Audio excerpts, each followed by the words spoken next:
है। बहरहाल social media की बात कर रहा था, उसमें बाज़ बातें बड़ी अच्छी भी मिल जाती हैं। एक तहरीर में पढ़ रहा था, एक प्रोफेसर साहब थे। प्रोफेसर साहब ने, यूनिवर्सिटी का प्रोफेसर था, उसने जनाब एक ऐसे बोर्ड के ऊपर बहुत सारे रिश्ते लिखे, बोर्ड के ऊपर बहुत सारे रिश्ते लिखे। उसमें जनाब उसने माँ भी लिखा, उसने बाप भी लिखा, उसने भाई भी लिखा, बहन भी लिखा, उसने भांजा भी लिखा, भांजी भी लिखी। उसके अंदर तमाम रिश्ते लिख दिए जो एक इंसान के रिलेटिव्स होते हैं, रिश्तेदार होते हैं। फिर एक लड़की को कहा कि कोई शादीशुदा अगर मेरी क्लास के अंदर लड़की है तो वो खड़ी हो जाए। एक शादीशुदा लड़की ने हाथ खड़ा किया, प्रोफेसर ने बुला लिया। प्रोफेसर ने कहा, मोहतरमा आप शादीशुदा हैं, यकीनन आपके बच्चे भी होंगे, आपके औलाद भी होगी, आपका खावंद भी होगा, बहन भाई सब होंगे। मैंने जितने रिश्ते बनते हैं, बाप भाई, बेटा बेटी, बहन पोता पोती, चाचा चाची, सबके नाम यहाँ पर लिख दिए हैं। इनमें से कोई एक ऐसा रिश्ता आपने क्रॉस करना है, आपने एक ऐसा रिश्ता काटना है जिसके बगैर आप जी सकती हैं। पूरी फहरिस्त मौजूद थी, बाप माँ बाप से लेकर, भाई बहन से लेकर, औलाद से लेकर, बेटा और बेटी से लेकर, खावंद और शौहर से लेकर, जनाब आली, फुप्पी, चच्चा, सबके नाम लिखे हुए थे। प्रोफेसर ने कहा कि जिसके बगैर आप रह सकती हैं, किसी एक का नाम काट दीजिए। उसने कहा, यार औरत जात तो वैसे ही कमज़ोर होती है। कहने लगी, सारे रिश्ते मेरे लिए बहुत अजीज़ हैं। ये मेरी माँ का नाम लिखा हुआ है, ये मेरे बाप का लिखा हुआ है, ये मेरी बेटी का है, ये बेटे का है, शौहर का है, ये मेरे भाई का है, मेरी बहन का है, मेरे भांजे का है, मेरी भांजी, मेरा भतीजा, ये सारे रिश्ते इंपॉर्टेंट हैं मेरे लिए। प्रोफेसर साहब ने कहा, नहीं, फिर भी मोहतरमा कोई एक रिश्ते का इंतखाब कीजिए कि जिसके बगैर आप जी सकती हैं। उस औरत ने बड़ी गौर से लिस्ट पढ़ी। उसने जनाब अपने चचा का नाम कैंसिल कर दिया। उसने कहा, शायद मैं अपने चचा के बगैर रह सकती हूँ।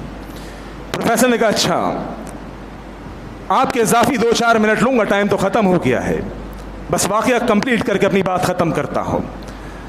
प्रोफेसर ने कहा, एक और रिश्ते का इंतखाब कीजिए।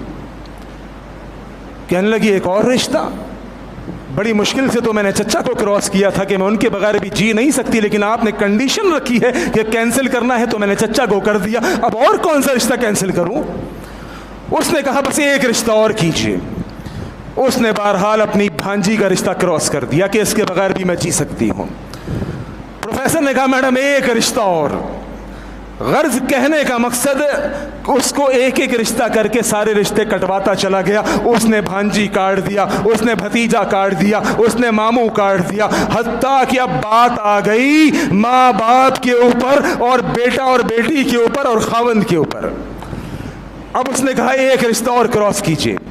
उसने कहा, सवाल ही नहीं पैदा होता, सवाल ही नहीं पैदा होता। ये तो मेरे माँ बाप, मेरे जो नाम बेटा और बेटी और मेरा खावंद है। मैंने भाई को क्रॉस कर दिया, बहन को क्रॉस कर दिया, चचा मामू को क्रॉस कर दिया, भांजे भांजी को क्रॉस कर दिया। प्रोफेसर साहब, अब तो ये वो रिश्ते हैं कि जिन्होंने मुझे जना है, मुझे पैदा किया है, मेरी परवरिश की है, मेरे माँ बाप, ये तो वो रिश्ते हैं जो कि मेरी औलाद है, मेरे पेट से पैदा हुई मेरी औलाद, और ये वो रिश्ता है जो मेरे सर का ताज है। इनमें से मैं किसी को क्रॉस नहीं कर सकती, किसी के बगैर नहीं रह सकती। प्रोफेसर साहब ने कहा, बेटा बात तेरी सही है, लेकिन फिर भी तुझे 1-2 रिश्ते और क्रॉस कुर्बान करने पड़ेंगे। बहुत सोचा उसने अपने बाप का नाम क्रॉस कर दिया। प्रोफेसर साहब ने कहा, एक नाम और क्रॉस करो। वो बेचारी परेशान, या अल्लाह ये हो क्या रहा है। उसने अपनी माँ का नाम भी क्रॉस कर दिया। अब बचे 3 लोग, उसका बेटा, उसकी बेटी और उसका खावंद। प्रोफेसर ने कहा, अब इन 3 में से एक नाम और क्रॉस करो। कहने लगी, ये क्या तमाशा है। प्रोफेसर ने कहा, बस ये करना पड़ेगा। उसने अपनी बेटी का नाम क्रॉस किया।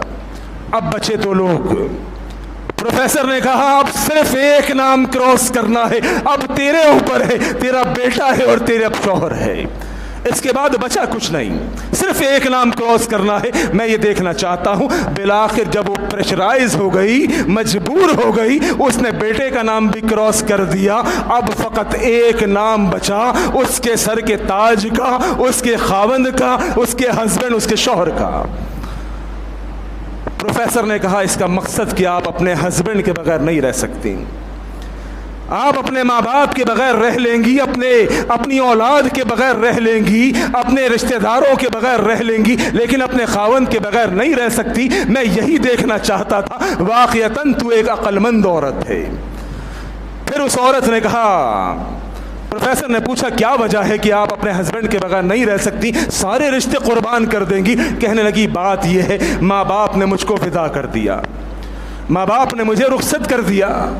अब माँ बाप की अपनी ज़िंदगी है, मैं अपने खावंद के साथ अपनी ज़िंदगी गुजार रही हूँ। मेरी औलाद पैदा हुई, मेरी बेटी और बेटा पैदा हुआ। बेटी को मैंने रुखसत कर दिया, बेटी को मैंने रुखसत कर दिया। मैंने अपने बेटे की शादी कर दी, बहू घर में आ गई, बहू उसको ले गई। मेरे साथ तो फकत एक मेरे सर का ताज बचा, मेरे खावंद के अलावा कोई नहीं। अब हम दो बुढ़ा बुढ़ी जिंदगी की आखिरी सांसों तक एक रहेंगे। ओ मेरे मोहतरम भाइयों, मेरी माँ और बहनों, अगर सुन रही हो, अल्लाह की कसम, माँ बाप चले जाएंगे, एक दिन दुनिया से रुखसत हो जाएंगे, भाई भाभी छोड़ जाएंगे, बहनें अपने घर में बस जाएंगी, जो औलाद तेरी है बेटी विदा हो जाएगी। वो बेटे तो अक्सर होते ही नहीं माँ बाप के, बहुएं लेके उड़ जाती हैं। वाहिद एक तेरे सर का ताज बचेगा, एक खावंद बचेगा, उसी के साथ पूरी जिंदगी गुजारनी होगी। अक्लमंद औरत अपने खावंद का साथ कभी नहीं छोड़ती। मुश्किल हालात आ जाए, परेशानी आ जाए, वो बकरा खिलाए, मुर्गी खिलाए, चटनी रोटी खिलाए, अक्लमंद औरत अपने खावंद का साथ रहती है। अल्लाह करीम हक बात को समझने की तौफीक अता फरमाए।